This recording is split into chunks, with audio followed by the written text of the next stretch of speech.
And what happens is they find their safety in the craziness of the household, and the lost child often grows up not knowing what they're good at. Hi, this is Jim Brillon, and welcome to this YouTube channel where we discuss all things mental health. Today the topic is going to be a continuation of a series we've been doing on different family roles that people take on in dysfunctional families. And today I'm going to be talking about the invisible child, sometimes referred to as the lost child or the forgotten child. You know, we've talked about different roles like the scapegoat and the hero child. The lost child is usually, not always, either the middle child or the youngest child. And often this is a child that is born with a temperament that tends to make them quiet, shy, maybe introverted. And what happens is they find their safety in the craziness of the household through kind of disappearing, fading into the background. That's the way that they disconnect from the chaos. And they're often unseen and not nurtured by their parents. Their feelings, even their existence, is often discounted. They may not even be noticed because, especially if you're living in a home where there's a narcissist or an addict or alcoholic, where all the attention is focused on that, they may not even notice that the lost child is not there. The parents can often be very neglectful, and the child's interests are not fostered. So it's like they're not seen. In one sense, you can think that this child has an invisibility cloak that keeps them safe. And like any kind of adaptive child part of ourselves that we develop from the chaos that we grow up in, it serves a purpose when we're younger. But then when you grow into adulthood, it doesn't really work for you any longer. And that invisibility cloak is something that a child can carry into adulthood as well. And often what happens is they develop a core wound of feeling unworthy. A healthy parent provides three things: nurturance, guidance, and limits. And when a child isn't given that nurturance, they aren't given the guidance, they have to kind of figure it out on their own, and they're not mirrored.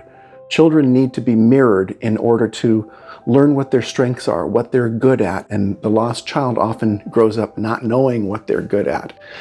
They really don't develop sometimes a real strong sense of identity, or their identity becomes not having an identity. They tend to grow up with low self-esteem and not knowing how to advocate for themselves, and generally with anxiety, sometimes social anxiety.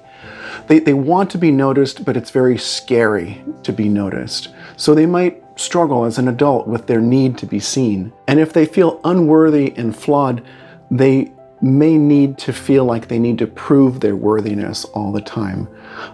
Often these children can become very compliant and easygoing, and they want to please. And because of that nature that they have, they're often overlooked and ignored, and their good nature is actually taken for granted. Sometimes someone who grows up as a lost child or an invisible child, they can get triggered as an adult with somebody that ignores them, and they can have emotional flashbacks where they feel like they're back in a same kind of situation that they were in childhood. Sometimes they end up acting out in order to get attention or to get noticed. And you can grow up really identifying with other people who've been chronically invalidated. Children need to be valued. They need to feel valued in order to develop a healthy sense of self. And if they don't, then they tend to feel lost. In adult relationships, often they're overlooked. They don't advocate for their needs. And this is a child that's more likely to end up, and like I say, they have to kind of figure things out on their own. It's really an interpersonal trauma is what's happening. And in therapy, the process of healing is focusing on developing that sense of worthiness, growing healthy self-esteem, not grandiosity like I'm better than somebody else, but just feeling okay being like everyone else.